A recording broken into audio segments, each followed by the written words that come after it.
Buenas tardes y bienvenidos un jueves más a este tiempo de meditación de la palabra. El temor de Jehová es el principio de la sabiduría y el conocimiento del Santísimo es la inteligencia. Por eso es por lo que acudimos a la Biblia para responder a las preguntas que nos van surgiendo. Y esta semana nos hacemos esta pregunta: ¿por qué orar? Para el cristiano, orar se supone que es como respirar o queremos presumir de eso, diciendo que es más fácil de hacer que no hacerlo. Oramos por una variedad de razones. Yo les voy a plantear 5 razones por las cuales oramos. La primera de ellas, la oración es una forma de servir a Dios y de obedecerle. Una forma de servir a Dios, y podemos acudir a la palabra, al Evangelio de Lucas, el capítulo 2, los versículos del 36 al 38. Y leemos: estaba también allí Ana, profetisa, hija de Fanuel, de la tribu de Aser, de edad muy avanzada, pues había vivido con su marido 7 años desde su virginidad, y era viuda hacía 84 años, y no se apartaba del templo, sirviendo de noche y de día, con ayunos y oraciones. Esta, presentándose en la misma hora, daba gracias a Dios y hablaba del niño a todos los que esperaban la redención en Jerusalén. Oramos porque Dios nos manda que lo hagamos. Filipenses 4, los versículos del 6 al 7 nos dice: por nada estéis afanosos, sino sean conocidas vuestras peticiones delante de Dios en toda oración y ruego, con acción de gracia. Y la paz de Dios, que sobrepasa todo entendimiento, guardará vuestros corazones y vuestros pensamientos en Cristo Jesús. Es un mandato de Dios para el creyente. Un segundo punto, una segunda razón por la cual oramos, es que Jesús fue un ejemplo para nosotros de la necesidad que tenemos de orar, y también la iglesia primitiva fue un ejemplo mostrando esa necesidad que tiene el creyente de orar. Si acudimos a Marcos, el capítulo 1, el versículo 35, podemos leer: levantándose muy de mañana, siendo aún muy oscuro, salió y se fue a un lugar desierto, y allí oraba. Esto sucedía con el Señor Jesús, que a pesar de lo apretado de su agenda, a pesar de que Él continuamente tenía cosas que hacer, siempre tenía un tiempo apartado para poder orar al Padre. En Hechos 1:14 podemos ver cómo la iglesia primitiva destinaba siempre tiempo a la oración. Todos estos perseveraban unánimes en oración y ruego con las mujeres y con María, la madre de Jesús, y con sus hermanos.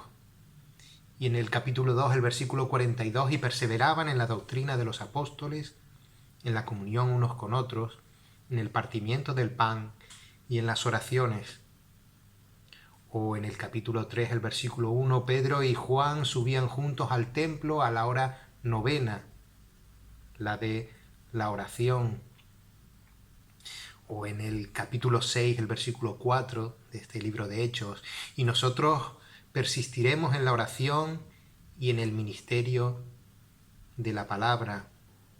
Este versículo está en el contexto cuando hubo que elegir a los diáconos porque los apóstoles no podían atender a las necesidades de la congregación, puesto que tenían que dedicar tiempo a la oración y al ministerio de la palabra. Tal era y tal es la importancia de la predicación de la palabra y también de la oración. Si Jesús pensó que valía la pena orar, nosotros también deberíamos hacerlo. Si Él necesitaba orar para permanecer en la voluntad del Padre, ¿cuánto más nosotros necesitamos orar? Los primeros cristianos fueron un ejemplo de la necesidad de orar en todo momento y en todos los momentos. Otra razón para orar, la tercera que queremos proponer, que queremos presentar en esta tarde, es que Dios decidió que la oración sea el medio para obtener su intervención en determinadas situaciones.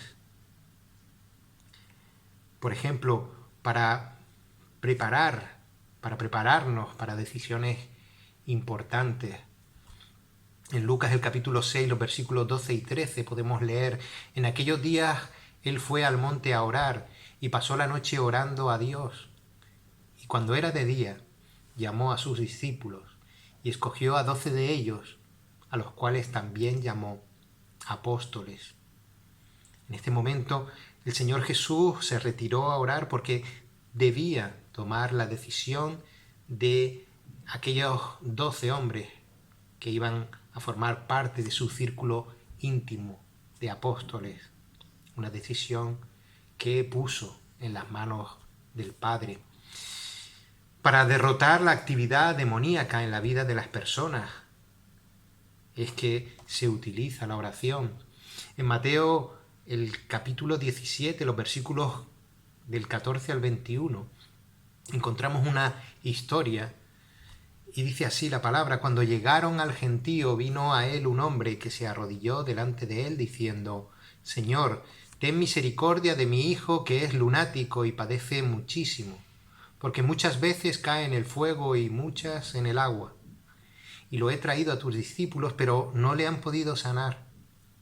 Respondiendo Jesús dijo: Oh generación incrédula y perversa, ¿hasta cuándo he de estar con vosotros?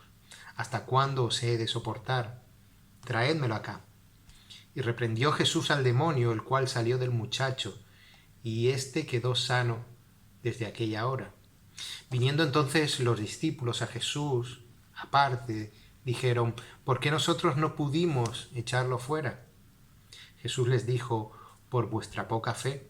Porque de cierto os digo que si tuviereis fe como un grano de mostaza, diréis a este monte: pásate de aquí allá, y se pasará, y nada os será imposible. Pero este género no sale sino con oración y ayuno. También la oración sirve para buscar obreros para la cosecha espiritual.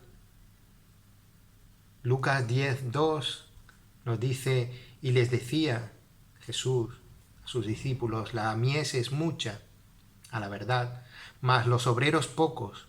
Por tanto, rogad al Señor de la mies que envíe obreros a su mies. Para adquirir fortaleza y vencer ante la tentación es que tenemos la oración. Mateo 26:41: velad y orad para que no entréis en tentación. El espíritu a la verdad está dispuesto, pero la carne es débil. La oración también es el medio para fortalecer a otros espiritualmente.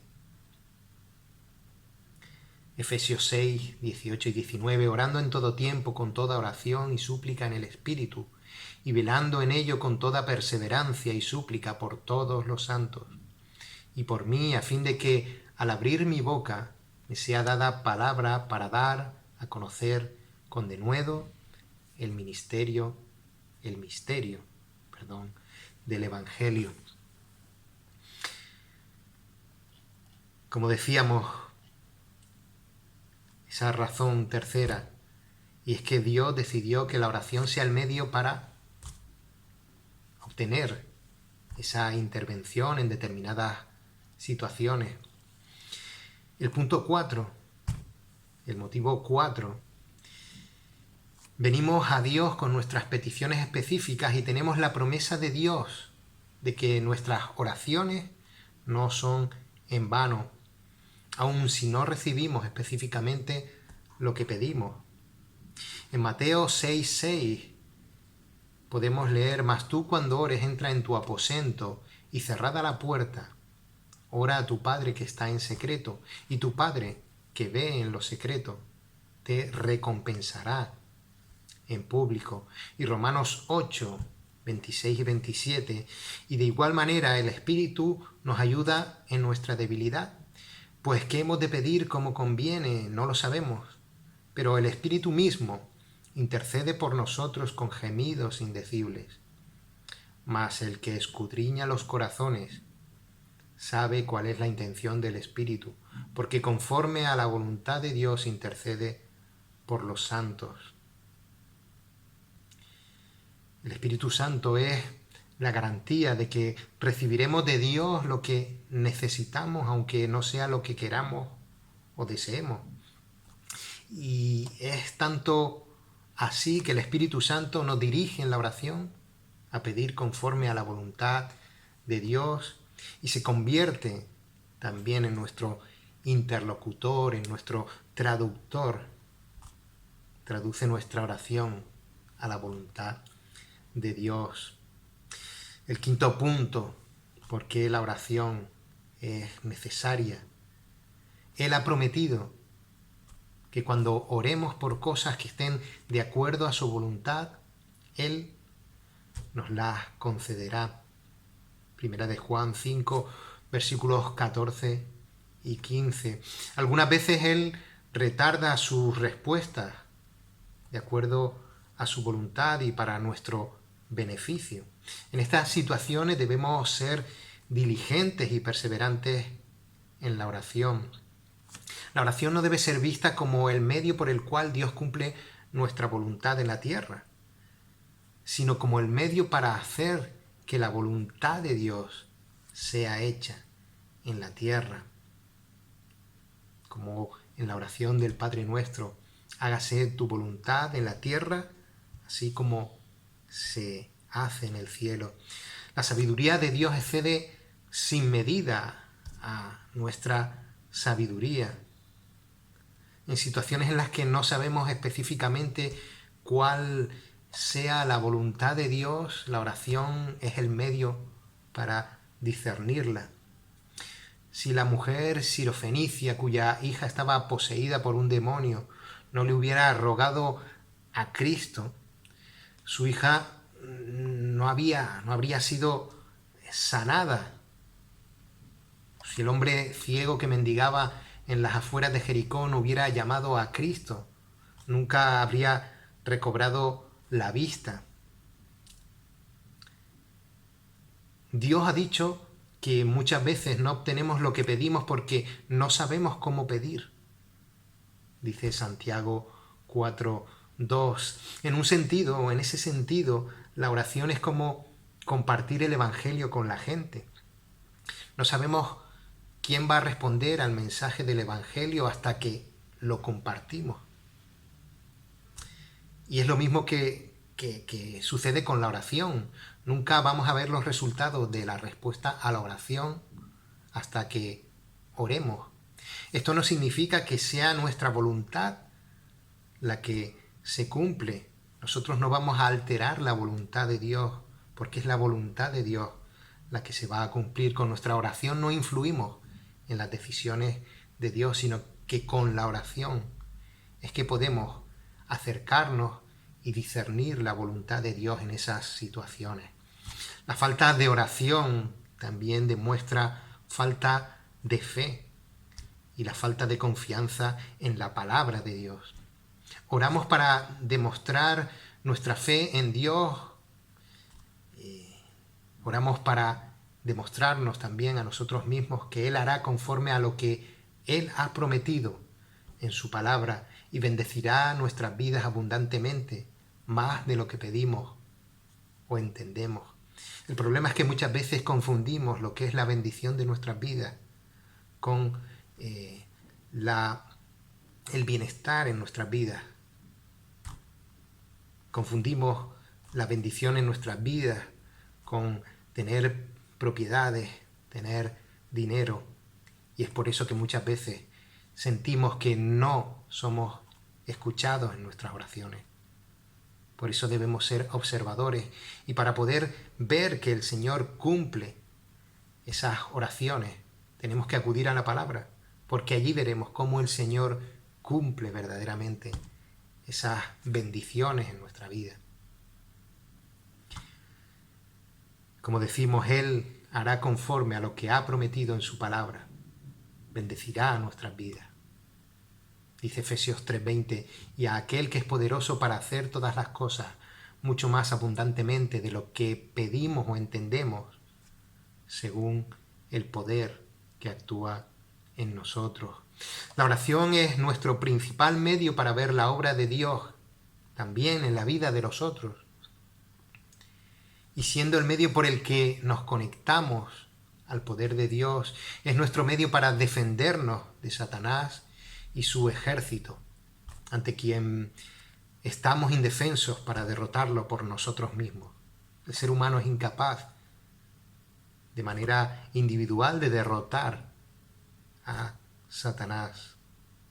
Solo podemos derrotar a Satanás en esta dura batalla si estamos aferrados, asidos al único que ha conseguido vencerlo, a Cristo Jesús. Cuando oramos nos estamos presentando ante su trono porque tenemos un sumo sacerdote en el cielo que puede identificarse con todo lo que atravesamos, como dice Hebreos 4, 15 y 16, y un sumo sacerdote que intercede por nosotros, es Cristo Jesús. Tenemos su promesa de que la oración ferviente del hombre justo puede lograr mucho. Lo leemos en Santiago. Que el nombre de Dios sea glorificado en nuestras vidas, creyendo en Él tanto como para acudir con frecuencia ante Él en oración. Aprovechemos esta maravillosa herramienta que tenemos en la oración. Podemos hablar con el Dios Altísimo, con el Dios Todopoderoso, y podemos ser educados por Él a través de la oración. Podemos ser dirigidos por Él a través de la oración. Es el elemento con el que nos podemos relacionar y no lo podemos desligar de la lectura y el estudio de la palabra, porque esa palabra moldeará nuestras oraciones a la voluntad de Dios. Espero que esta meditación les haya servido. Si tienen alguna duda o, como venimos repitiendo, si no tienen una Biblia a la cual acceder para ver estos versículos que hemos compartido, pueden solicitárnosla a través de nuestra página de Facebook, que dejaremos en la descripción aquí debajo del vídeo. Y si quieren ponerse en contacto con nosotros para solucionarle dudas acerca de la oración o de cualquier aspecto referente a la palabra de Dios, a la Biblia, pueden contactar con nosotros en esta página de Facebook. Sin más, me despido, emplazándoles a la semana que viene, si Dios quiere, para seguir meditando, para seguir indagando en la palabra de Dios, para poder seguir conociendo más y más a este Dios Todopoderoso, cuya palabra está reflejada en la Biblia. Hasta luego.